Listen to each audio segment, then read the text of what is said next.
I guess there's some kind of honesty or integrity that's there, like holding some kind of standard for yourself and going, well, okay, whatever decision you make, I'm going to count a bird when I see it, or when I hear it, or when I see and hear it, or when I photograph it, or whatever your standard is, like kind of holding yourself to that, because no one else is going to. No one is going to. You can be in the middle of nowhere, and so maybe you've gone out somewhere to see waders, and you know that there's a special wader around.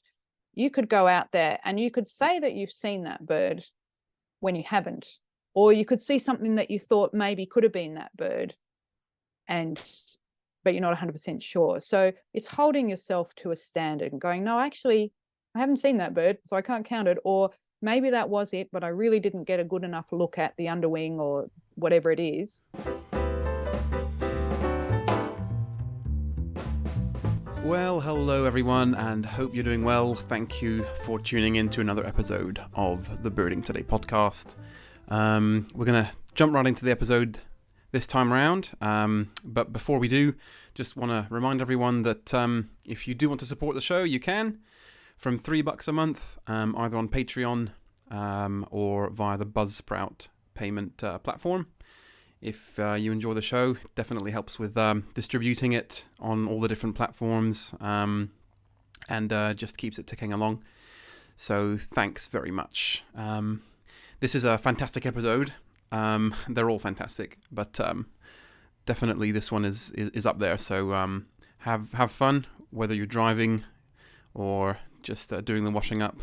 I listen to podcasts while I do the washing up a lot of the time. But wherever you are, welcome, and let's get right into it. Thanks.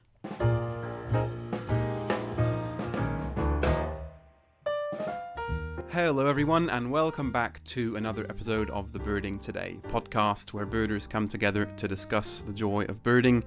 I'm your host, Thomas Doerig. Today's guest started birding in the late 80s in Canberra, where she was born and grew up, and then became more interested in watching birds when she fell sick with chronic fatigue syndrome and could no longer do very physical things. Birding gave her something to do in the bush while sitting still. She moved to Tasmania in the mid-90s and got married and had kids, although not necessarily in that order, and then got more and more into birding when she discovered pelagics and twitching. She loves all different aspects of birding: patch birding, twitching new birds in Tassie, eBird, photography, although only a little bit, and doing surveys and citizen science. She's a lister through and through, and that has extended out into creating a comprehensive list of Tasmanian birds and collecting records of every sighting of every vagrant in Tasmania. Lastly, today's guest is also a volunteer eBird reviewer in Tasmania, has been on a couple of BirdLife Tasmania committees, and has organised the Tasmanian Twitchathon for several years on and off. So please welcome Mona Loofs-Samorzewski on the show. How are you, Mona? I'm great, thank you. Good to have you. Thanks for your time. And I understand that you're fresh off a pelagic yesterday, aren't you? I am, which explains the slightly crazy email backwards and forwards that we did yesterday. Yeah, it's always very tiring coming off a pelagic, but it's such a high to be on one. Absolutely. What I remember from pelagics actually is when you're on the way back. This is a personal thing for me, is when you're coming back and it's towards the end of the day and you know you've seen most of the things that you're going to see, you get really drowsy on the way back. Yeah, I get so tired and so sleepy, and it's the hum of the motor of the boat and just the rocking waves. I get so sleepy. And the fact that if you live in Hobart, you're getting up at 4:30 to drive down. That's right. And the best bit of a pelagic is in the car park before it starts. Yes. And you're all gathering there and you're going, the expectation and the excitement are just very, very high. That's right. And often the light of the sunrise at that time, it's such a magical time. It is. That's probably true, actually. It's one of the best parts of the whole day is actually, you're not actually on the boat, you're in the car park. So this leads into the first question of the episode and the central topic of the show. As you know, as a listener, is the joy of birding. What is it about birding that brings you joy? Such a good question. I think, like so many other people, I just love being out in the bush and the ocean. I think getting away from everyday life and your routines, being being in the bush, seeing the birds, connecting with them. I think another thing, when people have asked me and I've tried to describe, like, they're like, bird watching, what do you do? Why is it interesting? Why is it fun? One way that I've described it to people is, for me, it's about being part of a conversation. There's like a conversation that's happening all around you. When you hear the cuckoos coming back in spring, and you hear them like the shining bronze cuckoo with that really distinct whistle, you go, oh, it's spring. The striated pardalote's calling, like that is a real spring sound for me. Or maybe all the birds go off and they're creating alarm calls, and you look up and you go, there's a raptor around. It helps me feel like I'm part of that conversation. And what surprises me is that goes on all the time and people completely ignore it. Like they just don't even notice that it's there. Mm-hmm. So yeah, that's something that brings me a lot of enjoyment.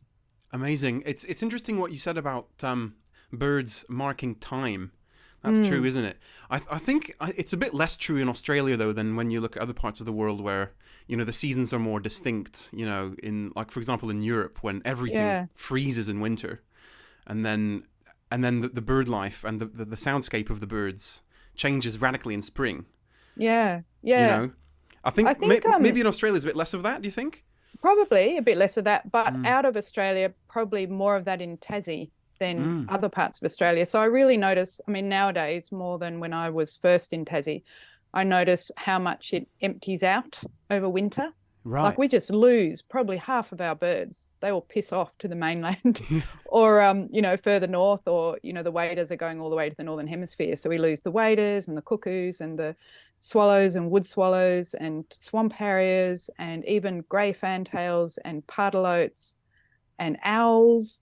And, you name it, half of the birds are gone. Is that right? Really? Yeah. There's a huge migration. And it's such a surprise, really, particularly for the little ones. You think, how on earth do they get over Bass Strait? But it makes it really lovely in spring when they all start coming back. And you feel like, oh, thank goodness, here they all are again, and Tassie fills up with birds again, I guess. So I noticed that difference. Which is possibly a little bit more like the northern hemisphere, but yeah. Well, I guess it's like the polar opposite, quite literally, isn't it? The Tasmania is so far south that it's very, very seasonal, whereas Northern Europe is the same. It's the same sort of thing. But you're not Tasmanian yourself, are you? No. So I was born in Canberra and grew up in Canberra, and that's where I did all of my first birding. Tell me a bit about that. How did you get into that? How did I get into that?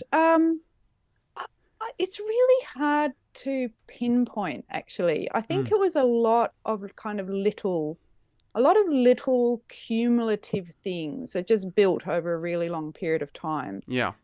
Maybe part of it is being the child of migrants. So my parents are both German, and they arrived in Canberra in the early 60s, and they didn't know anything about Australia or Australian environment. But they did take us to the beach, and they bought a house on the south coast of New South Wales. And I think I noticed a lot of birds there. So we had king parrots, on the veranda, and we'd feed them seeds, and wattle birds. And in Canberra, I think I really noticed crimson rosellas, probably. Like, there's a lot of parrots in Canberra. So I think that's kind of what started it off. And I used to jot down little notes in a notebook. And I had a friend called Tony in Canberra who was into birds too. And we gradually kind of like bounced off each other and did a little bit more. And I think one of the, like, there's like little events that I kind of remember. Like, one of them is after I finished uni and before I started honours, I travelled around parts of Australia working on organic farms. And in one place, it was in central Victoria in the Lakes District. The farmer in Nerin, the farmer had to go off for a few days, and he left me with a little canoe and his binoculars, and I had a bird book. And so I paddled around all day because I didn't have to do anything else, and looked at birds and tried to figure out what they were. I remember IDing red-rumped parrots out of my book, Slater, and Slater. And I think that's what what really made me tweak that binoculars were a good idea. And like Right. after that, I bought my own pair for $100. So like a little event like that, I think also like prior to that, I'd gotten chronic fatigue syndrome, and I was a little bit better by the time I went traveling around Australia. But when I was first unwell, I used to love going bushwalking, and then I couldn't even walk, any distance at all. But as I started to recover a little bit, my friends would take me out and they'd park me somewhere. I'd walk maybe 20 minutes from the car and they'd park me there, and I'd set up my tent, and they'd go off and do this like 2-day or 3-day hike. And I would Wow. just camp there by myself. And I remember one time these people came along the trail and had a chat with me, and one of them said, "Oh, that's a fantail cuckoo." And I was like, "You can do that? You can recognize a bird from its call and know what it is?" And I was like, "Bing, hey, I want to be able to do that." Yeah. Light bulb moment for sure. Yeah, Yeah. yeah. Yeah. And another one was when Tony and I were in Canberra, and we were members of the Canberra Ornithological Group and got their newsletters. This was before email and social media and all of those things. And in the newsletter was a little description saying that there were glossy black cockatoos on the trees on the second dam at Mount Majura that you can access by this road. And Tony and I were like, how can people say that the glossy black cockatoos are going to be in this particular tree in that particular spot? Like, that's crazy. They've got wings, they'll fly around. But we thought, oh, well, we've never seen a glossy black cockatoo.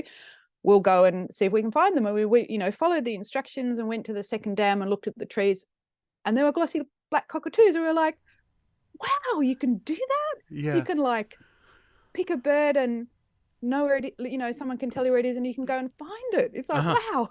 Yeah, amazing. That's the thing about birds, isn't it? That they can be so unreliable, but also very Yes. reliable, Yeah. which is incredible. If you don't mind, I'd like to delve a bit more into what happened that meant that you couldn't be as physical. So the chronic fatigue syndrome. Yeah. If you don't mind talking about it, how did that Yeah. come about? Well, I mean, it's one of those mysteries. Nobody really knows exactly how it comes about. For a lot of people, it there's some sort of connection with glandular fever or the Epstein-Barr virus. So you get sick with glandular fever, which happened for me. I recovered over a bit of a period of time, and then I went traveling and did a whole lot of stuff and started honours and became really stressed, and it was like I got glandular fever again. And then it's Right. like I just never recovered. So it's like having a super, super bad flu. You feel really, really wiped out. You're absolutely exhausted. You can't think straight, and people have a whole bunch of different symptoms, but it just doesn't recover. And you get a diagnosis by feeling like shit for 6 months and there being no other explanation. And Wow. nowadays with long COVID, I think there's a beginning of an understanding that viruses can lead to a post-viral syndrome. So you could maybe call chronic fatigue syndrome long glandular fever. Uh-huh. Um, Yeah. and yeah, but there's no real understanding of the mechanism that makes one person get that and another person not. And really the basic management strategy is living within your energy means. So it's a bit like you're on a very low income. Yeah. You only have so much energy per day, a lot less than what most people have. And unlike many other, say, particularly mental health illnesses or times if you're unfit or unwell, unlike those situations, exercising doesn't help. So Wow. there's something called post-exertional malaise. So when you exercise, you actually feel much, much worse afterwards. It can take you days to recover, which is why for me, I couldn't be very physical. I couldn't walk, I couldn't cycle, I couldn't, run or do anything like that. I just had to often sit still or just live within my means, energy means. So bird watching is actually ideal for that. And it opened the door more for me because then I was concentrating on identifying them and seeing them and hearing them. And, I couldn't rush around. Yeah. Yeah. Well, I So was it going to makes, say, sorry yeah, to interrupt. I was going to say yeah, when you mentioned those people who were hiking for 2 days and you had stayed yeah, put, yeah, it's likely that you could see as many, if not more, species being stationary. yeah, You know? yeah, Yeah. yeah, yeah, that is quite likely. So I think it changed me as a person, and I've had chronic fatigue syndrome for over 30 years, and I still have it. I still have an afternoon nap every day. So that has led me to buying a van with a bed in it, which means that I can go out, like it's useful for everyday life, but for birding, I can go out somewhere, and instead of having to cut my day short and get back home in time for a nap, I can nap out wherever I am, do a bit more birding afterwards, and then drive home later. Yeah.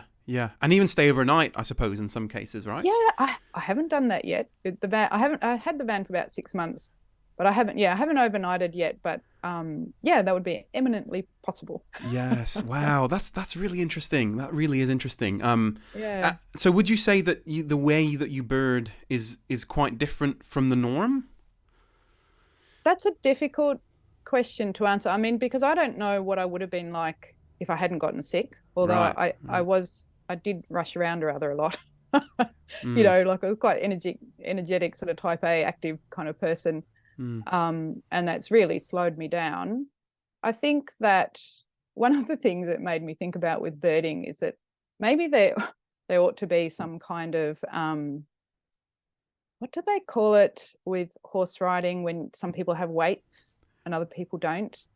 I wrote it down. I was thinking about that. Yeah. A handicap system. That's it. Right. There should be a reverse handicap system.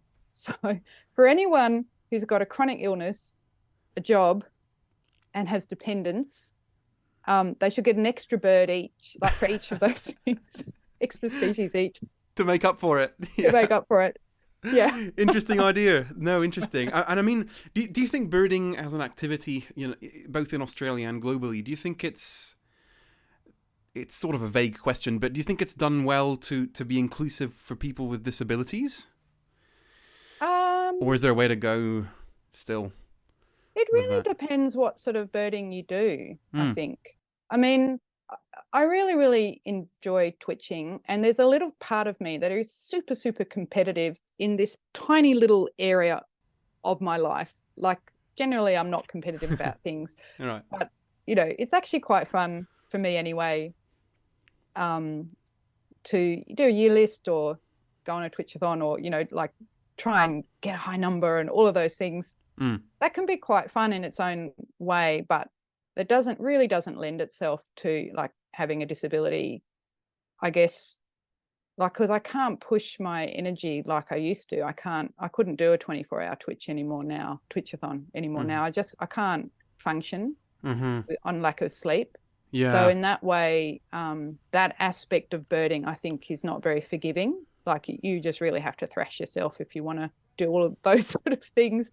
But other aspects like going out with people or just birding by yourself. I mean, a lot of birding that I do, and I'm sure that a lot of people do, you just go out by yourself and you can do that at your own pace. Yeah.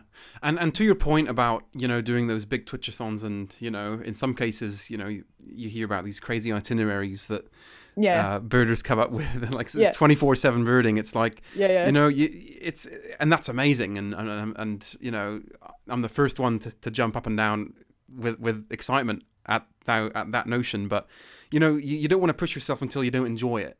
Yeah, that's right. Yeah. Because then what's the point? Yeah. Because then you get into the competitive thing too deeply, don't you? Yeah, that's right. And I think that's a really good way of describing it. It's about not getting into it too deeply. It's like holding that quite lightly. I mean, competitive bird watching is an hilarious concept. If you tell people, my workmates, they just fall over themselves laughing. They think it's so funny. I think it's very, very funny. It really is. Yeah. So to hold it lightly is really good. And to go, I'm going to give it my all. But, in the scale of things, it really doesn't matter. And it's a crazy thing to do. It is. Yeah. It's crazy, but I guess useful in terms of the citizen science side of it, data collection, eBird, which we'll get into as well. And this, please go ahead. Sorry, I actually wanted to go back to the joy of birding, if that's all right. Of course, please do. because there are sort of two things that I have in my head about joy of birding. I mean, obviously the first one is like getting out in nature and that side of it. But the other joy of birding for me is actually the listing. And that's something I'm sure we were going to get to eventually anyway. But I've always been someone who writes lists. Like I can remember a book I had when I was 6 or 7 years old that I wrote lists in, and I had a list in the front of all the lists that were in the book. And a list of lists. That's brilliant. A list of lists, absolutely, genuinely. And I keep lists of books that I've read and movies that I've seen and like just so many things. It's just a huge part of who I am. And I think so I kept lists of birds in a little notebook and then discovered Eremia birdlines. And that was a huge discovery for me because I was like, wow, like other people keep lists too and share them. And then I only just discovered that, and then it folded into eBird. And I was a little bit disappointed with eBird at first because it wasn't quite as finely grained as Eremia was, the database.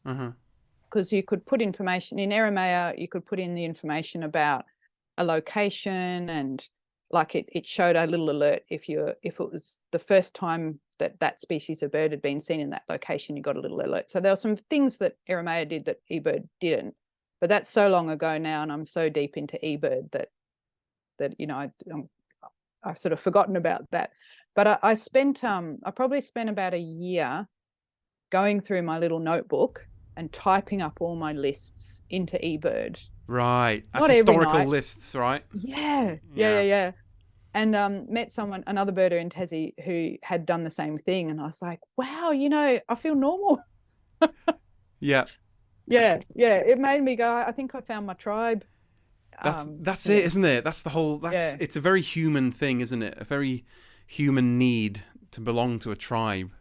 And that's what a lot of people value in birding, I think, because it is niche, And and I'd love to see, this always comes up in the podcast, not every time, but often is the percentage or per capita figure of birders in Australia. I'd love to know. I really would. Because that is interesting. There must be a way to document it, but and if anyone watching or listening knows, please write in. But what do you think about that? Do you think what percentage is it? 1%? Is it 5%? I think there's more than we think, but I also think it's not a binary thing. Like you're not a birder or a non-birder. Interesting. Yeah. So I've got some friends who live nearby who would totally not ever kind of count themselves as birders, but they notice birds and they know what some of them are called, and they'll tell me if they see something interesting. There's that level, or people who photograph, who are interested more in the photography side of things, who might like the birds but not ID them. There's people who feed birds and really enjoy that interaction. Yeah. So at what point do you become a bird watcher or a birder? Is it when you own your first pair of binoculars, or is it when you have a field guide, or is it when you post something on a Facebook group saying can you ID this bird for me? Yeah. What do you think? When are you a birder? Oh, it's a good question, isn't it? You're putting me on the spot here, Mona. I think it's a nebulous line necessarily because people are different anyway. But yeah, maybe binoculars is the line. Maybe. What about one of my really excellent friends who only uses a camera and uses their camera as binoculars and doesn't own binoculars, and they get teased about it mercilessly? Well, that's actually something I want to talk to you about, because in the bio that you sent me is photography in brackets only a little bit. Why is that? Why only a little bit? Look, I have never gotten very into photography in my life. My dad actually was an excellent amateur photographer over his lifetime. But I somehow I didn't. I never was really drawn to it. And then a few years ago, someone set up a Facebook group which was like, photograph as many birds as you can see, in Tasmania over this year. And I just thought, I'll give that a go. And bought myself a secondhand SLR with a lens and all the rest of it. And I did get quite into it for a little while. Took my camera out on pelagics, got a splush of salt water over it, and over a period of 2 or 3 years, it eventually died. The camera, they don't like salt water very much. And I think, and then so now, I sort of reached the point. Well, am I going to invest and buy a new camera or not? But I kind of realized that if I have a choice, if I have binoculars and a scope and a camera, you can carry maybe 2 out of those 3 things. Carrying all 3 is a bit epic. I'm always going to choose the binoculars and the scope over the camera, and I'm always going to lift my binoculars first, not the camera. So I really am a bird watcher first, and a photographer second, third, fourth, way down the line. And I guess I also kind of realized I'm not actually all that good at it. Right. So what are the main reasons, would you say, that you, is it instinct? Do you instinctively just want to look at the bird first? Yeah. Because the argument goes, oh, well, if you've got a picture of it, then it's a snapshot in time, and then you can look at it on the computer and zoom in and see the little feathers. And do you know what I mean? Maybe it's just because I've been birding with binoculars since the late 80s. So that is normal. That is what birding is for me, is looking at a bird through binoculars. I mean, naked eye, also fantastic, but binoculars let you see it much more closely. So I came to photography very late. So it has never superseded that initial way of birding for me. Yeah. Okay. That being said, though, I suppose, and we'll also get into this, is your position as an eBird reviewer, where photography is hugely important, right? I think is it true that if it's a vagrant or a mega rarity, you sort of need a photo to prove it, right? Yeah, like nowadays you do, I guess. I mean, not entirely. So if someone writes a reasonable description and doesn't have a photo, I personally would accept that, because I don't think we should have to always have a photo, because there are many situations where you can't. The trouble with a description is that they can happen, like you could see a bird, think maybe it's this thing, look in a field guide and, almost copy that description as your description. There is a risk of that happening, but it depends how cynical you are, I guess, as to whether you think that happens or not. But I think, if someone has a reasonable description, and also if they have an understanding that is an unusual sighting, and so if someone makes an effort to really look and check it and distinguish it from another similar bird, then if there's evidence that the person has done all of those things, that's just as good as a photo for me. Right. Yes. It's a lot easier with a photo, isn't it? That's right. Well, it's so visual, isn't it? That you can sort of relate it to that. The other thing that I suppose counts a lot in that case is the birder, whether the birder has status, you could say, or reputation, or is well known. Does that make sense? Does that come into it? Oh yeah, absolutely. I mean, we get a lot of people in Tasmania saying they've seen a willy wagtail, and it's a grey fantail, like 99.9% of the time. And so, and we also get a lot of mainlanders coming to Tassie and seeing whistling kites, and they're always swamp harriers or juvenile swamp harriers. So there's there are common misidentifications that happen. And as a eBird reviewer, then you know what most of those are. You know that if someone goes to Petermurral Reserve and they're from the mainland and they're not very experienced with our thornbills, they will say that there are Tasmanian thornbills in the Petermurral Reserve. Locals and experienced birders never see Tasmanian thornbills in the Petermurral Reserve, or maybe there's one verified record once. Yeah. Wow. Yeah. So you can kind of weed out a lot of those ones fairly easily. Thank you for listening to the Birding Today podcast. It's great to have you with us. If you're enjoying the show, don't hesitate to leave a positive review on whichever podcast app you're using at the moment. This really helps with getting the podcast up in search results and reaching more people. Thank you, and back to the show. Yes, yes. I mean, it's a colossal task, isn't it? Does it take Yeah. much of like how many hours a day do you have to dedicate to eBird reviewing? Oh, not as much as I should or could. Mm. It's a bit sporadic for me because there's 3 eBird reviewers in Tasmania, so we all kind of take care of it together. Just 3? Yeah, well, Tassie's not a very big place.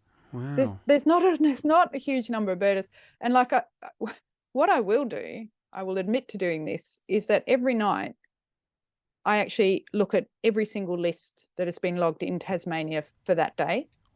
Wow. And you can do that. It's a lot easier in winter because there's not that many. In summer, there's a huge amount more, and maybe I won't be able to keep it up. Yeah. But so that's maybe only 10 or 15 minutes every day at the moment. And then often when I get to the review queue, one of the other reviewers has dealt with things already. But you actually pick up things looking through and going into each list that eBird may not pick up, because there's filters in eBird that Yeah. unusual things. And some things are potentially incorrect, but they haven't tripped the filter, like someone seeing a blue-winged parrot in the Hobart LGA. That is possible in some locations in the Hobart LGA, but perhaps not in downtown Hobart. Right. You know what I mean? So it Yes. won't the LGA filter, but if a knowledgeable person looks at the list, they'll go, now that seems very, very unlikely. Maybe it's just worth checking that with the person. Yeah. Yeah. It's so interesting to talk about all of this, especially. And I've had, for some strange reason, I was going to say I've had quite a lot of Tasmanian birders on the show. Yeah. So you know you must be manifesting. Yeah. And so I always like to talk about this. Well, firstly, my question comes to mind. I've always wondered, why are there no willy wagtails in Tasmania? Why aren't there any willy wagtails in Tasmania? But I must admit, driving 5 hours there and 5 hours back for a willy wagtail that was seen recently in Tomahawk, which is the far northeast of Tassie, and I live way down in just south of Hobart. So I will go that far. Yes. To see wow. a willy wagtail Yeah. in Tasmania. It's just so strange because so many even like smaller birds make the crossing, as we discussed. You know, every year, twice a year. So why? Well, I know. I mean, it is such a mystery, and I think that's part of island biogeography, which I studied at university decades ago. You did. Yeah. That's fascinating. That's really interesting. Tell me, so from a biogeographical perspective, why is Tasmania special? I don't have an answer. From a biogeographical perspective, that's too long ago from when I went to uni. But I think one of the things that makes Tassie special is there's a lot of different habitats and ecologies in a small place. Like the southwest is very different to the northeast, to the southeast, to the Midlands, to the islands. Like they're all super different, and that's exciting because you can go to very different places without driving for hours and hours. I think that makes Tassie really special. Yeah. And the other thing that makes Tasmanian birding really special, I think, is the birding community. I think it's a very friendly and inclusive community. You asked about whether birding was inclusive of disabilities. It's hard to answer on a wide scale, but I'd say in Tassie, people are extremely supportive and friendly and helpful. Yeah. And really, really caring about each other and making sure that we're all enjoying it and having fun. Yeah. And I guess that comes from being on a small island altogether, you know, surrounded by these cold Antarctic waters. Yeah. And there's only maybe 15 of us, perhaps 20 at the most, serious birders. Really? So, really? We all know each other. Wow. You know, and that's really fun. And I think that's something about Tassie. Like Tassie has one university, and it has one main city, and I guess Launceston is the other main city, but there's kind of one of everything in Tassie. The Hobart has one mountain and has one bridge, and that's amazing. As I said in previous episodes, I've never been down there, but I will, because it's definitely it's on the bucket list of, should be, at the very least should be on the bucket list of all Aussie birders, and indeed global birders because Yeah. the level of endemics and Yeah. and Yeah. yeah. The 12 endemics. I mean, they're pretty fabulous. Yeah, in their own way. Yeah. And I think, I mean, the other thing I guess is the eagle hawkneck pelagics. Personally, I think they are the best pelagics in Australia. Have I ever been on any other pelagic anywhere else? No. You don't need But to. they're That's really great. quite Yeah, fabulous. that's another thing Yeah. that pops up every time is the eagle hawk neck Yeah. pelagic. I want to look back to another question I had for you is, and this is a fan favorite of the show is, and it actually it loops into what we were saying about the spectrum of non-birder to birder, Yeah. because you could ask what makes a good birder. Yeah. What do you think makes a good birder? I think there's so many different aspects to that question.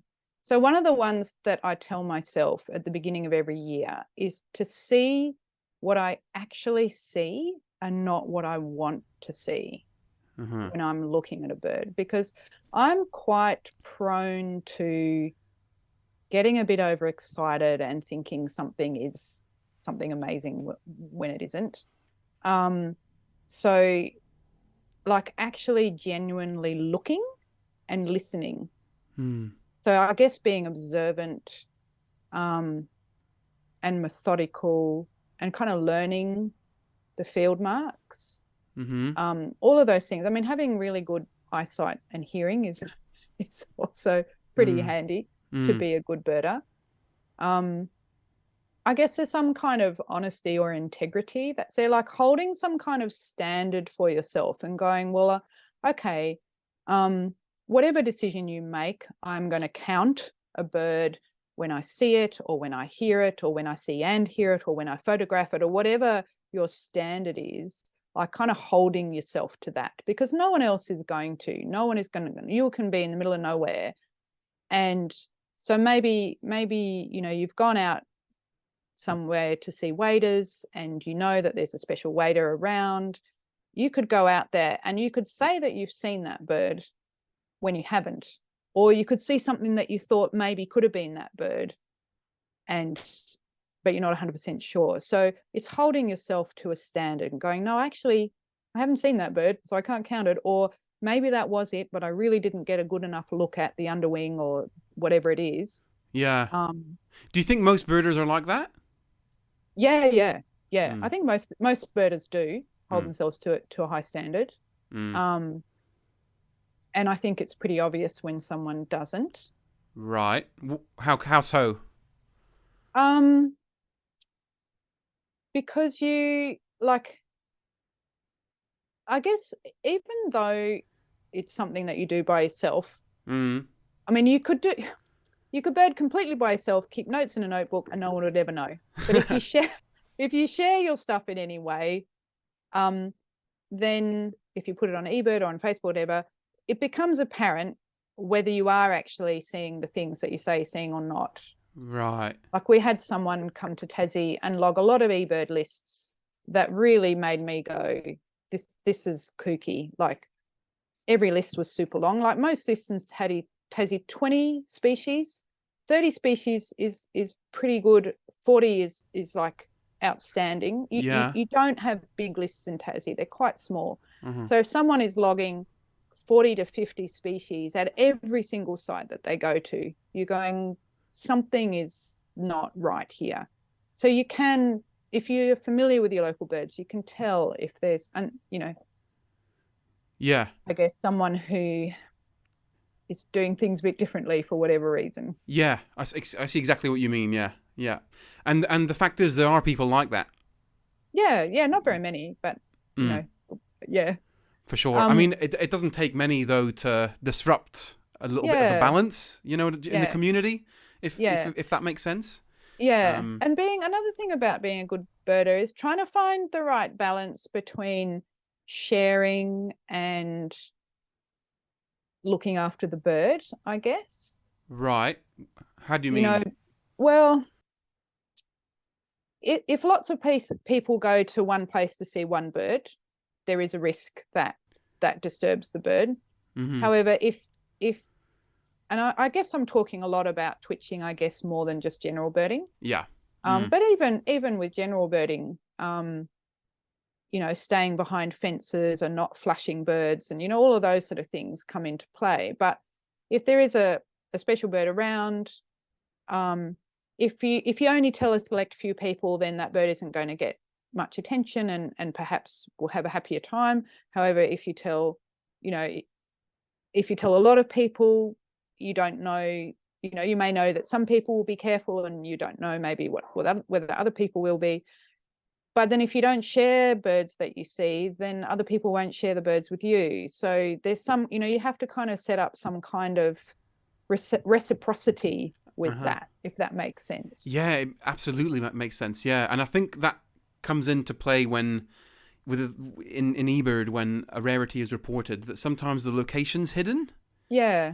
Does that to do with that? It doesn't happen in Tasmania that often. Like, eBird has sensitive species protocol. So, for example, I think the only bird in Tassie that has sensitive species status is orange-bellied parrot. So in eBird, you can't zoom in and see the actual locations where people are seeing them. Right. I mean, they're all in Melaleuca anyway, so yeah, no point hiding it. But anyway, yeah. Go on. Yeah. But so that's one level, and that's set, I guess, by eBird Central. On another level, you can hide your own personal list, and sometimes I think there's different levels of trust between different people and different generations of birders. It's like you get to know your generation of birders, you get to know the sort of people you bird with, and you get to sort of achieve a level of trust with how people are going to do things. And maybe a slightly different group of birders, you don't quite know that about them. So sometimes there might be information flow between those different groups, but there might be, like, someone might say, look, I would like to tell you about this bird, but don't tell anybody else, and don't put it up on Facebook. And so then there's kind of like a media embargo on that bird, and you've got to decide, what do I do with that information? If I log it, then I'm not honoring the person's requests. And if I don't log it, my friends find out, then what do I do? So you can just hide a list. Your own personal list, you can hide it. Yeah, okay. And sometimes that's actually really appropriate to do that, even if it's just for a period of time, and then later, 6 months or a year later, you can unhide it. Yeah, because you want your records to be accurate, don't you? And your dates and the number of species you've seen in a month or a year. Yeah. So that's why it's important for us as birders to have that, and to go and see birds. And I guess the other side of the coin is, you want to share birds with people because it's full of it brings us joy. It's the whole that's right. The whole thing. And in some way, like, birds don't actually belong to anyone. Huh. They are their own thing. They're wild, and they move around, and they turn up places, and they don't, like, no one owns them. That's a very good point. It's a very good point. Yeah. It's a tricky thing, though, because if they are seen on someone's private property, that person doesn't own that bird, but you can't then go and see it necessarily. That's right. Yes, that's a very good point. That's a very good point. And it depends on the owner of the private property, because sometimes they're happy to welcome people. What was it? Right. I think in Malakuta there was the white-eared monarch that was found that way on someone's property, and I my memory fails me now, but I think that person was very welcoming to the birders coming in from Victoria to see this white-eared monarch. So there is that side of it, isn't it? And it goes. Please go ahead. Oh no, we had a similar example. Is someone found a bird on their property and posted it on the Tasmanian Facebook photography page. And it turned out to be a buff-banded rail, which there's only like 12 records ever in Tasmania. So it's like, woo! Yeah. And so, there's this little dance that you do. Sort of one person contacts that person and feels them out. Would you mind if I came to see the bird? And then if they say yes, it's like, would you mind if I brought a friend? And if they say yes, it's like, can I bring everyone? Yeah. Wow. Like, I guess it's figuring out what the parameters are for that person. Like, are they happy with anyone coming anytime, or do they just want people to come in groups with days off in between? Do they want to come particular time of day. You know, like you can negotiate all of that stuff if the person is willing. Yeah. So the person who had the buff-banded rail was incredibly willing and said people can come anytime between 10 and 3 and just wander around the back. I don't mind, you know. And so I then contacted them and said, is there anything we can give you in return? And they asked for like a really good photo of that bird, like a professional level photo. So we flooded them with photos. I didn't, because I don't really take photos anymore. But I think, again, that's reciprocity. So if someone is willing to open themselves up to this total bunch of crazy strangers, it's really nice to give them something in return. If you can. Yes. And if you can, yeah.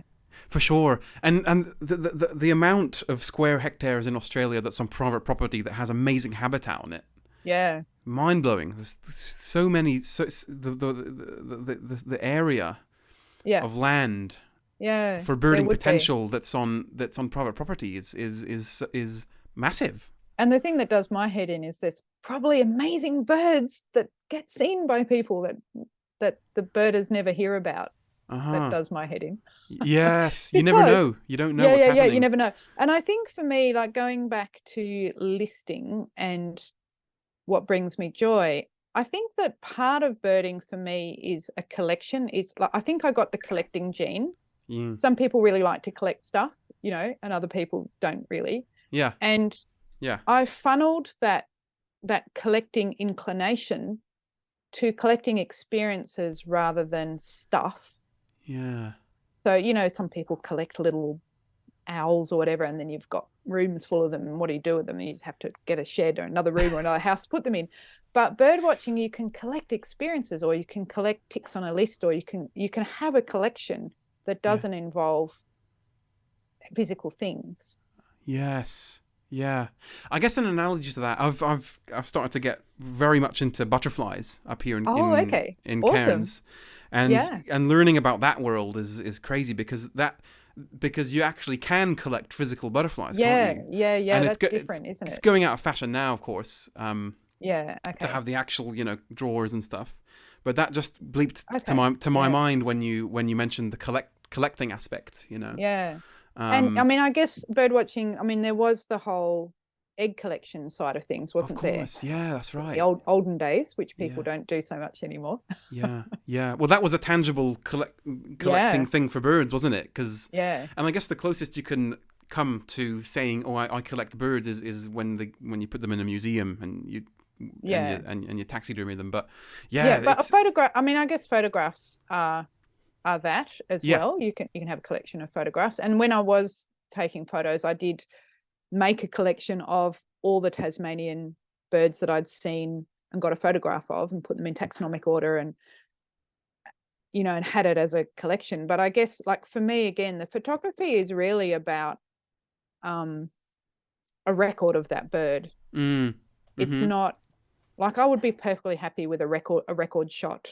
That's all it is for me. It's not, because I don't have, I guess, the patience or inclination to try and make it a beautiful photo. I haven't got that artistic sense in photography. I would be creative in other areas of my life, but it doesn't come out in photography. So I think for me also it became a bit of a chore in the end.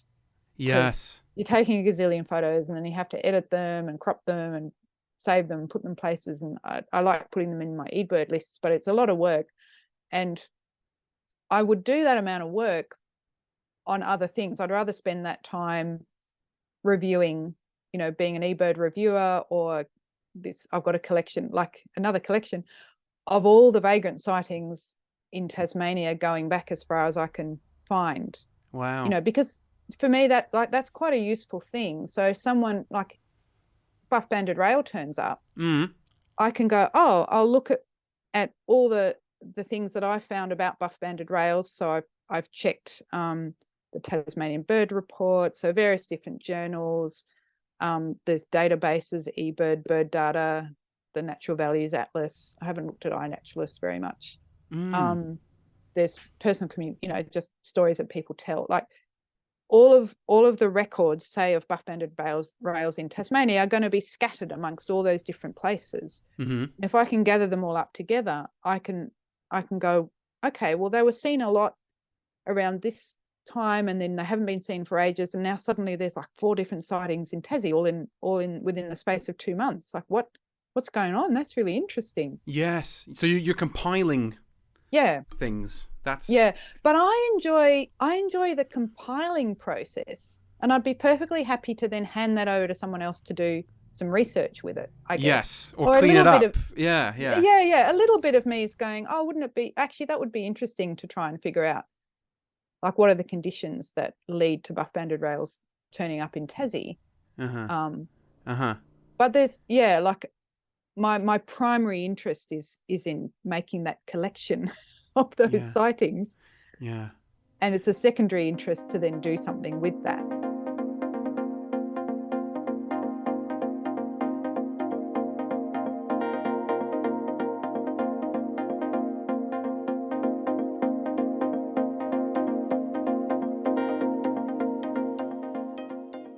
Why do you think this? Let's zoom out a bit. I like to be a bit philosophical sometimes. Yeah. So what do you think drives us? Because at the end of the day, we're also animals. Yeah. I was reading Richard Dawkins. Okay. Yeah. And it blows my mind how the whole evolutionary story. We're animals and we belong to a genus and an order. Yeah. So we're the same as birds, essentially. We come from the same tree. Yeah. So why do we do that? Why do we just go after other members of our tree? Have you thought about that? What are we doing here? Going out with binoculars? I don't understand collecting. Like, why do we like doing that? I mean, I really don't know. I don't have an answer. And it must have some evolutionary use, I guess, because humans do it. But I think there's one of the things, like, this is maybe a little bit of a tangent. This is more about it's a little bit about collecting, but it's about where things are in the landscape. So when I first lived in South Hobart, I drove past the brewery one day, and there's a grassy area opposite, and there was a cattle egret there, and I was like, wow, it's the first one I'd ever seen in Tassie. And then ever afterwards, so I drove that way home, most days, I would always check that bit of grassy spot for a cattle egret. Yes. Have you done that? You've spotted something somewhere and you always look there. Absolutely. And that seems to be quite hardwired into us. And I'm thinking, maybe when we were hunter-gatherers and we wandered around, you had to have that kind of spatial memory. You had to go, hey, there were really good berries just on that bank next to that river. Like, that memory would have been super useful for you. Yes, because the time that there were berries there, you had the benefit of eating the berries. Yeah. So, I mean, I'm just making this up. This is totally hypothetical. But, we do seem to have a bit of a memory for when and where things happen that I think must have been very useful at some time. So maybe some of the collecting is a bit related to that. Don't know. Yeah. I love all of that, because it's fascinating, isn't it? It's a story of life itself. Yeah. That we're all part of, and that's part of the connection and the joy of birding is connecting with that, because in our modern lives we get so caught up in our little worlds, and birds kind of tempt us out again. Yeah, I think like for me, a pelagic, it particularly takes me out of the modern. Like, if you're out on the Southern Ocean and it's a howling gale and you're freezing cold, the wind is blowing, and the smell is amazing out there because it's this ocean smell. Yeah.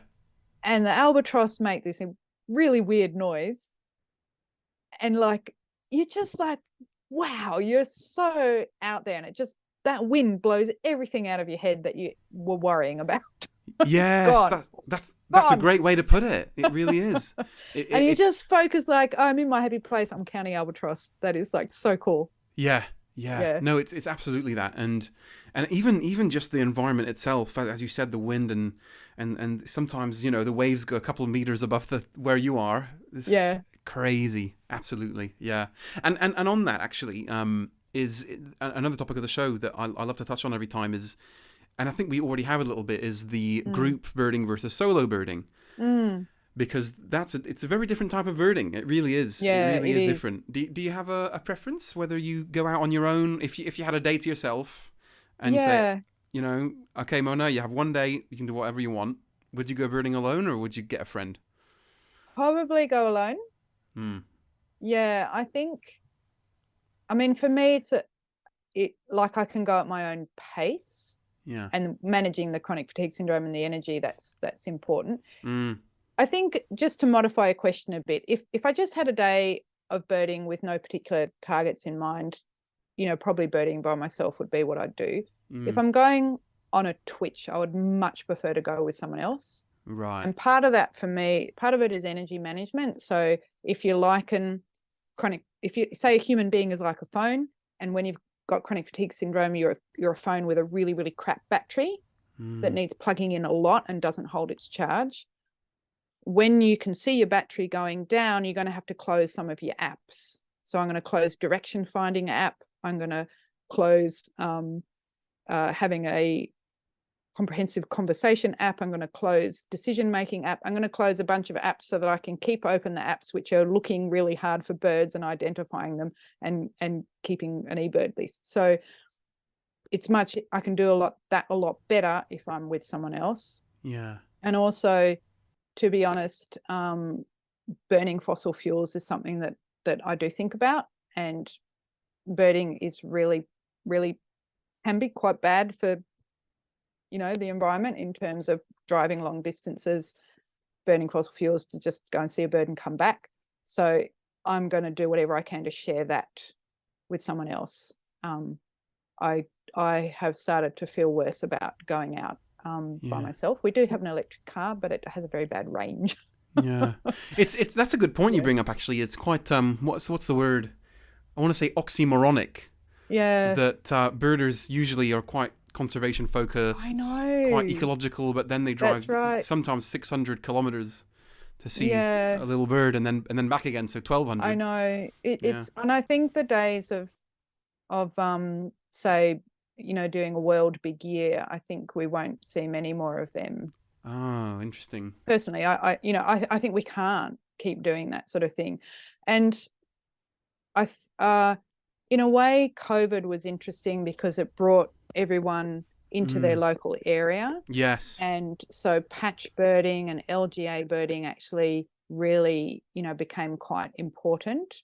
And I think there's a joy to be found in really exploring your local area. And if you like lists, eBird now gives you, all the different LGAs. And you can get a lot of enjoyment if you're a lister. And like in Tassie, there's not that many birds, and really once you've worked really, really hard and seen most of the ones, then if you're someone who likes listing, what do you do next? And suddenly there's LGA birding, and you can do a Yes. list in every 26 LGA if you really want to. Yeah, that's it. That's right. That's part of the joy of birding, and the joy of e-birding specifically, isn't it?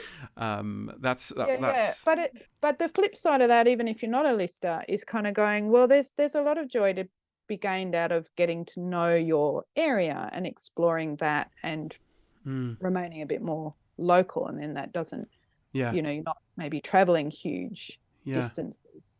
yeah. Yeah. I remember in for the big lockdown, I was in Melbourne, in Oh southeast my Melbourne, goodness. and yeah, Oh no. Oh in dear. it was all right because we had so I was with my dad at that point in Glen Iris, southeast Melbourne. Okay. And and you end up knowing exactly where the birds will be. You Yeah. develop a little circuit Yeah. where you go. It was within the radius or whatever that they Yeah. had. And then you get really intimate with the knowledge, the local knowledge. Yeah. And as you say, I think that really was prompted by the fact that we were restricted in movement. Yeah. I mean, Um, we weren't actually in Tasmania to the same degree. I mean, Melbourne really copped it hard, in Tasmania, we had an early lockdown, and then there were just no cases here. So we actually regained quite a lot of freedoms. But I still, even that experience of that initial lockdown did help people kind of bird more in their local area. Yeah. Speaking of which, what's your local patch? So at the moment, I live in Leslie Vale, which is about 10 minutes south of Kingston, or about maybe 20 minutes south of the Hobart CBD. It's quite rural, even though it's not actually all that far from the city. And it's kind of almost a little valley on the side of the mountain, Pinanyi. It's a lot of pasture, and we've got quite a lot of bush. And it was so exciting to move here because I was like, oh my God, I could like, there's a whole new patch I can get to know. Yeah, that's right. Yeah. So I've got a lot of honey eaters. I've got black-headeds and yellow-throateds, which are endemic honey eaters here. I haven't seen a dusky robin, but we have all the usual little bush birds. I think what has been particularly exciting is we had some swifties, so swift parrots. Yeah, right. Wow. Which was pretty amazing. We've got blue gums on this property, and they haven't flowered, but the swifties come through in spring to go, okay, blue gums, are you flowering? No, you're not flowering. We're going to go somewhere else. And then they came past again in autumn with their babies to go, okay, babies, this is a place to check for blue gums. No, they're not flowering. Oh, well, we'll go somewhere else. Excuse me. And I'm hoping one day they will flower. We've only lived here for a year and a half. One day they will flower, and they will be full of swift parrots, and that will be amazing. Wouldn't that be the dream? Oh, yeah. Lovely. Absolutely lovely. Yeah, swift parrots are great. Oh. Yeah. I'm surprised, actually. Yeah, you mentioned that the OBP is the only sensitive bird as flagged by eBird, but I thought the swift parrot could maybe qualify for that too, couldn't it? Maybe they will. Yeah, they might fall into that category. I mean, it's pretty tragic because it's very easy to save them. We just got to not log the forests where they live, but people insist on cutting down the trees and known habitat for them, and that's just not okay because they're really declining quite seriously. Yeah, for sure.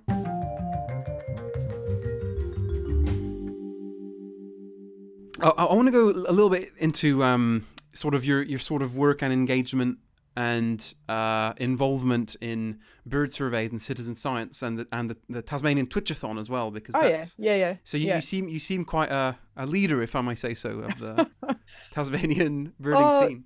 Yeah, I mean, with the Twitchathon, I got very involved in that, and then I handed it over to younger people, which was great, and they carried it along for a while and grew it enormously, and then they moved to the mainland. That's the trouble with Tassie. People move to the mainland. So they've handed the Twitchathon back. But I was fascinated by Twitchathons when I first heard about them and when I first moved to Tassie. And I think there was the tail end of another couple who were organising it. And I just saw the tail end of that, but I wasn't into birding enough at the time to kind of get involved.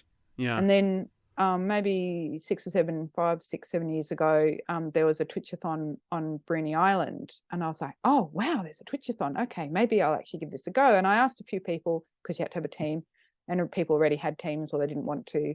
And then I asked Paul Brooks, who you've interviewed, and I was like, I don't really know you don't really know me all that well, but hey, do you want to make a team for the Twitchathon? He's like, yeah, let's do it. So he did most of the planning because he's familiar with Bruny Island, and it was a 24-hour one. And I was like, I've never done this before. I don't actually know this person all that well. We're going to have to spend 24 hours together, not just together, but looking with locked eyeballs at the same birds. Like, how's it going to go? And we just had such a ball. It was like the most fun thing I've ever done in my entire life. And we spent the whole time going, oh my God, this is so fun. We even had car troubles on the top of Mount Mangana in the middle of the night. It was pitch black. We were owling, no owls. Car wouldn't start. And we're like, oh. And we're like, okay, what are we going to do? We're going to have, we can't ring for help because it's the middle of the night and it's Bruny Island, and the auto people, the RACT, they're not going to be able to get here until tomorrow morning. And so what are we going to do? We're going to have to walk down and go and get Paul's partner's car. And we were both super cross because it was interrupting our Twitch. Yeah. We weren't getting the birds, you know. And eventually we went back in the car and we tried once more, and then it worked. And we're like, oh, phew. Yeah. So that just blew me away because it was so incredibly fun. Yeah. And then we're like, well, like, what about a Tasmanian Twitchathon? We want to compete in one, but it doesn't exist. So okay, well, I'll just organize it. Yeah. Yeah. So I did, and it was very small originally. I tried to get sort of BirdLife Tasmania on board, but they were not. They at that time they absolutely didn't support birding in that manner. So they're very, very focused on conservation, which is a good thing. I think there's room for all different, ways and types. So yeah, I organised a Twitchathon for a few years, and then, as I said, handed it over to some other people to run with. And then last year it was kind of run by a little group of us. And maybe this year we'll do the same thing. Yeah, good. So it's still going strong then? It's still going strong. And the fun of it, I guess, too, is trying to raise a little bit of money for conservation and like getting people involved. And every year I put up a little note at work going, it's that crazy bird race time again. Here's a jar, put some money in. We, trying to save the 40-spotted pardalote or whatever it is. And there's one or two people at work are like, how did you go? How did you go? Did you win? Did you win? That's good. See, that's the whole point of the whole thing. Is to get people interested and sort of, get them looking at what you're doing and talking to you about it, because that's how you spread the word about birding and in consequence conservation. Yeah, because then they ask about, because then you talk about, for example, let's take the swift parrot again. Yeah. You say, you can imagine it in the office, someone saying, oh, I think I saw one like that in my backyard. It had a bit of red. Yeah. And then you as a birder could say, oh, really? That would be special because they're not very common. And then they would be like, oh, why aren't they very common? And then it's because, oh, well, they're endangered because da da da da da. Yeah, so that's right. That's the root of fixing conservation issues is with people. Yeah, because people don't save birds or locations or frogs or whatever it is unless they know about it and they care about it. I mean, there's a saying somewhere, people don't save what they don't know. So yeah, I think that we have to be encouraging of birders on all different levels right from the very start. If you're interested in birds in any way whatsoever, I think that should be nurtured, because it can lead to people caring about it and loving it and wanting to make sure that the habitats are there and the birds are still there. And, we all have to do that. Otherwise we won't be able to go birding anymore. Yeah. That's a poignant point for sure. Or we'll just have noisy miners and birds like that. I'm from Melbourne, so well, we've got noisy miners in Tas, but we don't have common miners. Oh, well, there you go. Wow. Yeah, it's another one that thankfully has not made it across Bass Strait. Oh, wow. Oh, is that right? Oh, yeah. Okay. Right. Yeah. Hopefully they won't. I know. Well, they do sometimes. They get I reckon sometimes they come across on the boat on the Spirit of Tasmania, but they get trapped and dispatched. Yes. Yeah, for sure. All right, let's start with some of these closing questions, if you don't mind. I don't mind at all. So, classic question of the show: what's your favorite bird? That is such a difficult question. Yeah. Mm-hmm. I mean, it's always either just the bird that you just saw or the one that you really want to see. But other than that, I think that gangangs are one of my most favorite birds from my time in Canberra. They are so evocative. That creaky call. Oh, I don't know why, but I think they're just really quite a special bird. Yeah, for sure. Yeah. The females of the gangangs and the sort of duller juveniles, whenever I'm always reminded of an owl when I see them flying in the daytime. Yeah, do you know what I mean? Like when you if you spook an owl during the day, that's what it would look a bit like, that flying away from you, because it's quite dull. And I don't know, maybe it's in Europe that I've got a European mind, so but I think that's okay. We forgive you. I've got a partly European mind too. I mean, I'm European biologically. Yeah. No, for Yeah. sure. But that's the great thing about birding. Like, everyone in the world can do it. And the differences between, places is amazing too. Like, but yeah, the creaky door, and especially, it echoes quite Yeah.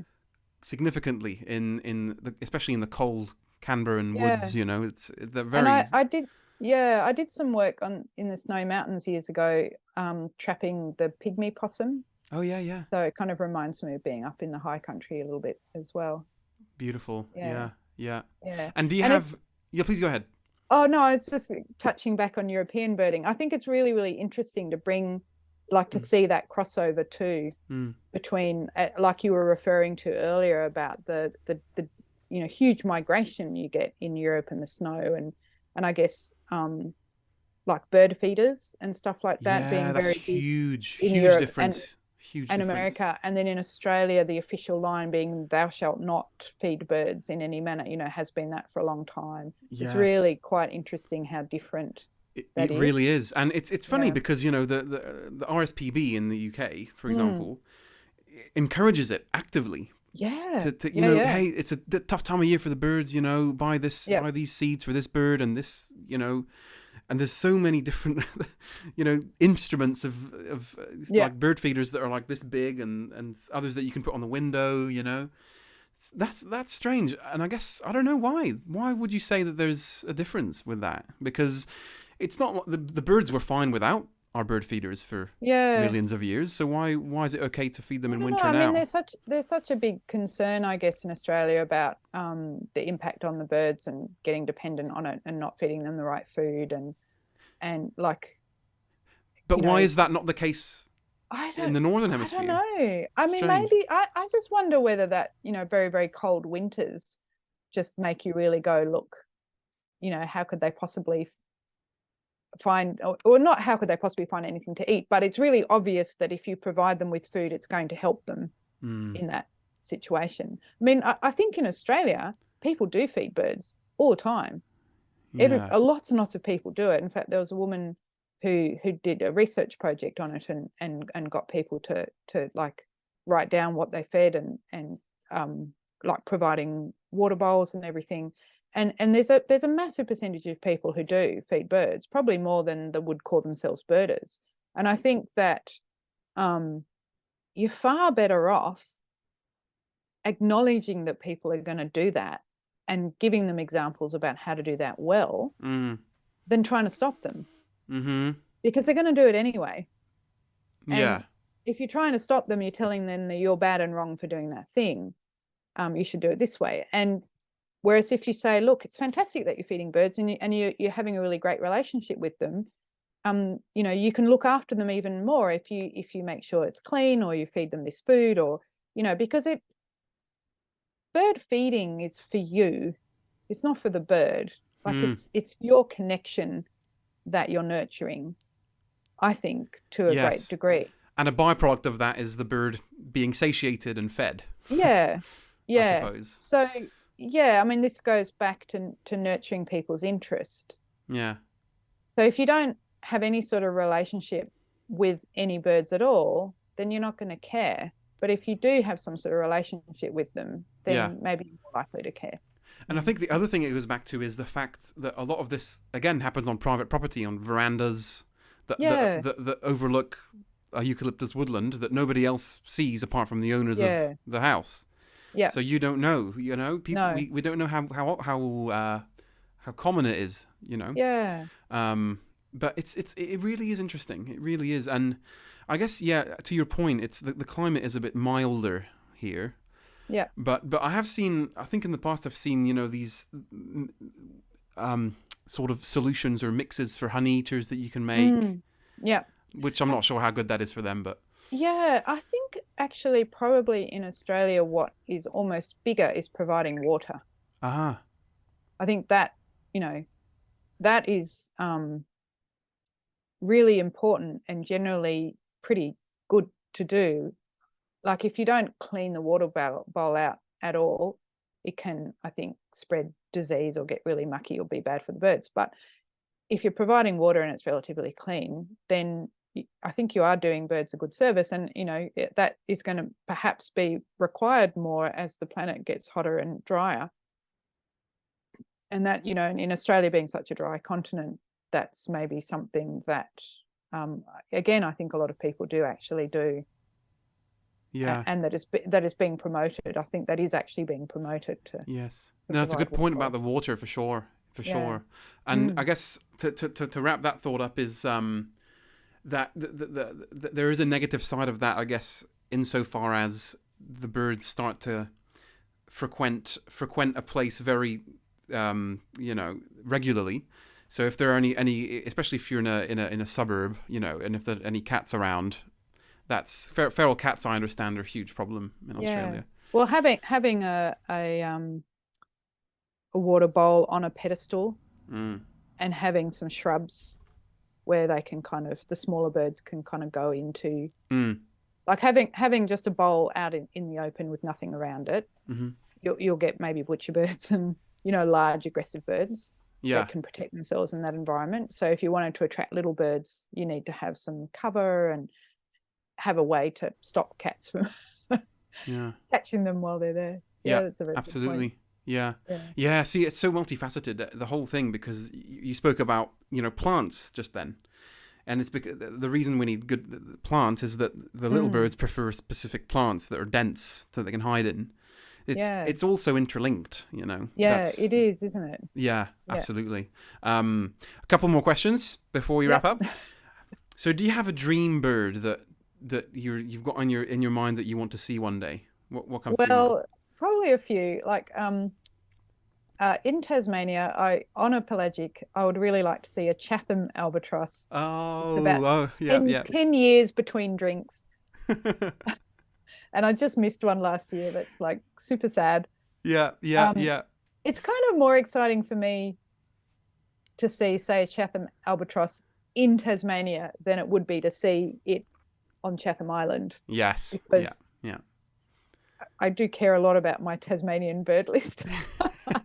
Anyway, there you go. But if I was going to be a world birder, then I'd love to see a snowy owl. I think snowy owls are just really pretty awesome. Have you seen one? I haven't myself. No, I'd love to see one as well. They're magical, absolutely magical. They're so cool. Yeah. Have you done much overseas birding? Have you gone overseas to bird? I haven't gone overseas to bird. I did travel with my family in 2011, and my kids were like maybe 7 and 9. So there was a bit of birding around the edges. Yeah. But I didn't get a huge amount of just purely focused birding. I mean, I brought my binoculars, and I didn't use eBird at the time, so it was quite a challenge to type things up when I got home, or when I was into eBird, because I hadn't birded by location very much. I'd birded by day, so I'd do a daily bird list. Oh yeah. And if we're traveling, then it wasn't always clear exactly where I'd seen what. But that's what eBird's really streamlined that, hasn't it? And I imagine it must be frustrating for older birders or the generation before mine that it came so late in their lives. Has that been your experience? Well, I typed up all my lists, so you have them. I've got everything. Every single thing I've got is in eBird now. There you go. But I guess I know some older birders who have huge amount of data in notebooks, and it really, you're kind of going, is it worth typing it all up? Because it's quite an effort to do that. And not everyone likes to necessarily have it in such a public place too, because eBird is very public in a lot of ways. People can see, you can stalk people on eBird, you can see where have they been, what are they doing.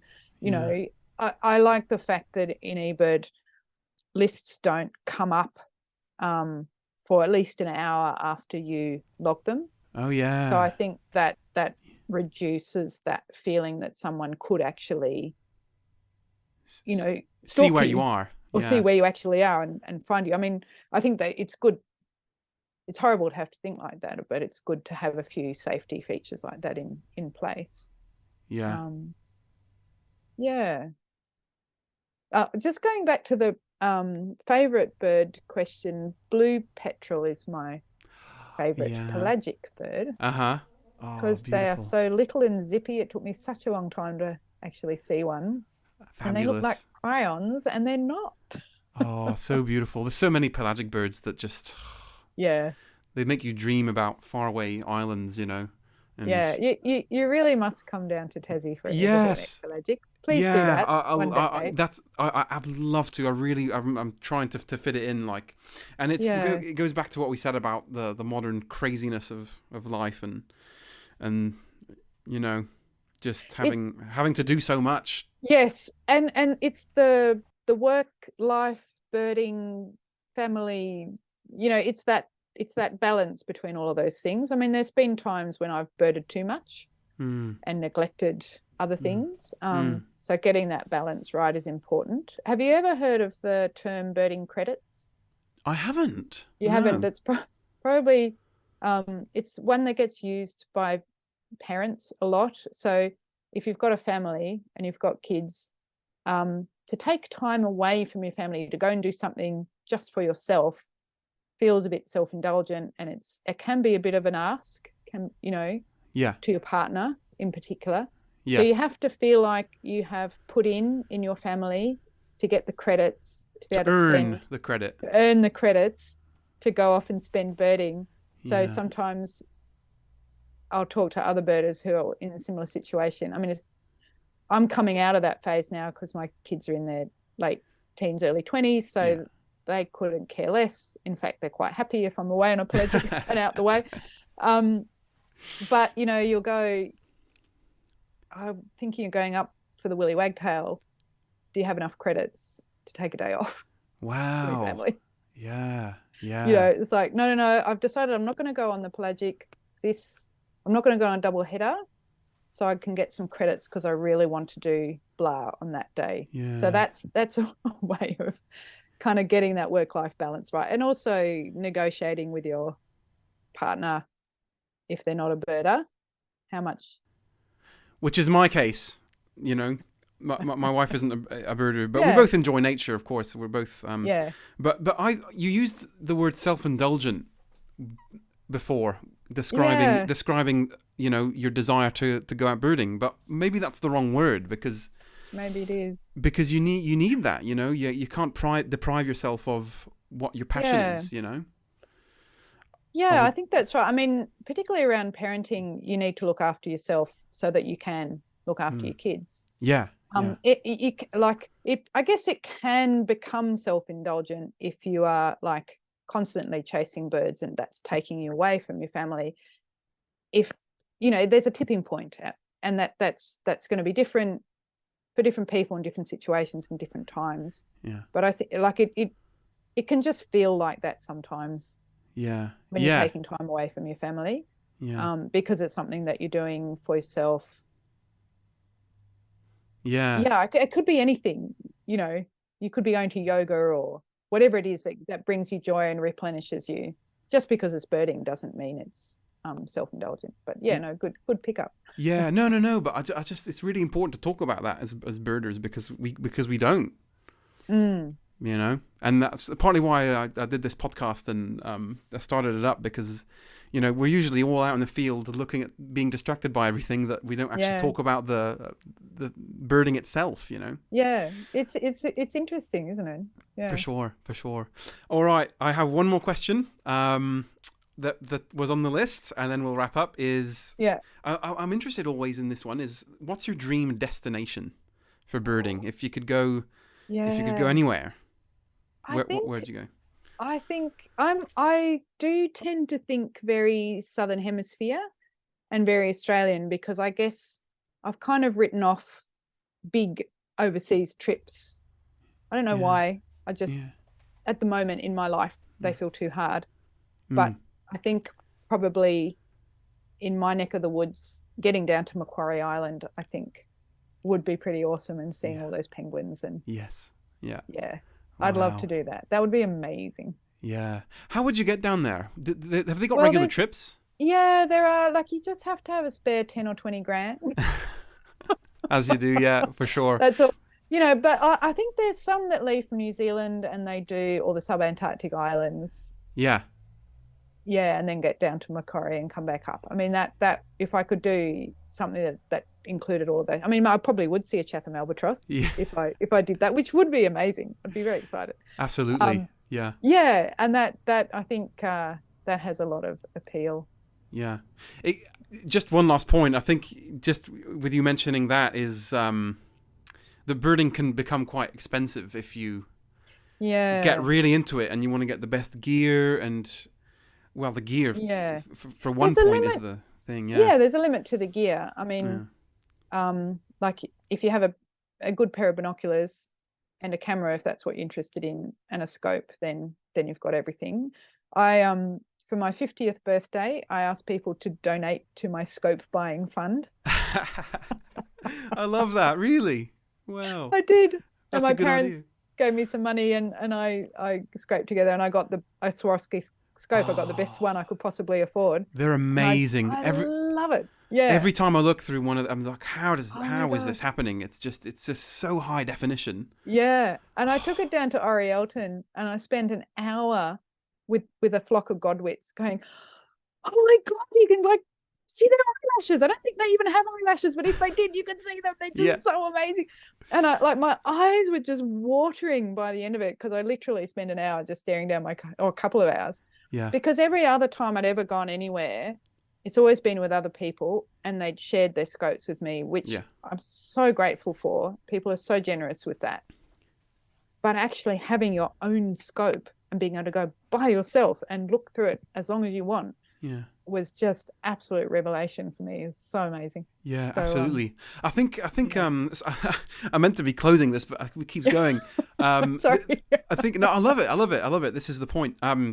Is Australia isn't very a scope friendly place to bird. Why do you say that? Well, I don't know. All the birding I've done is because, like in Europe, it's everywhere. Like there's so many flats. Europe is very coastal, obviously, and Yeah. tidal, and so many migratory birds pass through Europe. Do you know what I mean? Like Yeah. there's Yeah. lots of cities in the port, but I don't know. In my experience, well, I've certainly seen way fewer birders that Yeah. have scopes. That's really interesting. I mean, it depends where you live too, because I went back to Canberra to visit, and I was thinking, should I bring my scope? And I thought, where would I use my scope in Canberra? Like, probably the only place is Jerrabomberra wetlands, but you can see most things through binoculars there. Yeah. Whereas in Hobart, you've got Orielton Lagoon, so there's some quite lovely mud flats. Yes. Yeah. Yeah. You can go out to Marion Bay Spit, and yeah, there's quite a few places where you will only really see the birds if you have a scope. So it's, and also, there's the Northwest Wader counts. I mean, they are amazing. Oh, yes. So that's yeah. right up in the Northwest, Robbins Island and Perkins Island. That's where we get our best waders. And there's a wader count that's one of the longest running counts in Australia, in summer and in winter. Yeah. And yeah, you definitely need a scope for that. Yeah, of course. Maybe it just goes because I quite like birding in closed habitats, being in a forest, Okay. and so maybe that speaks more to that fact, doesn't it? Yeah, and I've got a little backpacky thing called a scopack that my scope is in, and then you just put it on your back, and you can like walk anywhere. Yeah, for sure. Yeah. Oh, that Swarovski scope. That's the dream. You could like just turn 50 and ask people to donate to your scope buying fund. Scope buying fund. I like it. Scope buying fund. Oh, that's brilliant. That's so good. It could be for Swarovski binocs as well, binoculars. Yeah. Which are also amazing. Yeah. My first binoculars were $100, and my second binoculars were $350. Yeah. And then I reached a point where I was like, I think I'm ready. I think I was birding again, actually, with Paul Brooks, and he had Swarovskis. And I said, could I look through them? And he said, look, I'm just hesitating, because if you look through them, you will want them. Are you sure you want to look through them? And I was like, yes, I want to look through them. And I looked through them and said, I want them. And so then I was talking to my husband. I was going, look, I want to upgrade my binoculars. Now, I could get a slightly better pair for $600 or $700. And then down the track, I'm going to want a pair of Swarovskis. So we could just cut to the chase and go straight to the Swarovskis now, and you're going to save money. Yes. Yeah. Well, that's the other side of that. Not getting the intermediary pair. We just go straight to Swarovskis. They're the last binoculars I'll ever need to buy. Yes, that's a good point. Now, that's the other side of the family side, is the financials, I suppose, isn't it? Yeah, yeah. But there you go. Hey, it's been an absolute pleasure, Mona. Okay. Thanks so much. Thank you. Thanks so It was much. lots of And fun. I'll see you in Tasmania hopefully one day. And I've got your email Absolutely. address, so keep Great. in touch. Okay. Thanks. Thanks. Bye.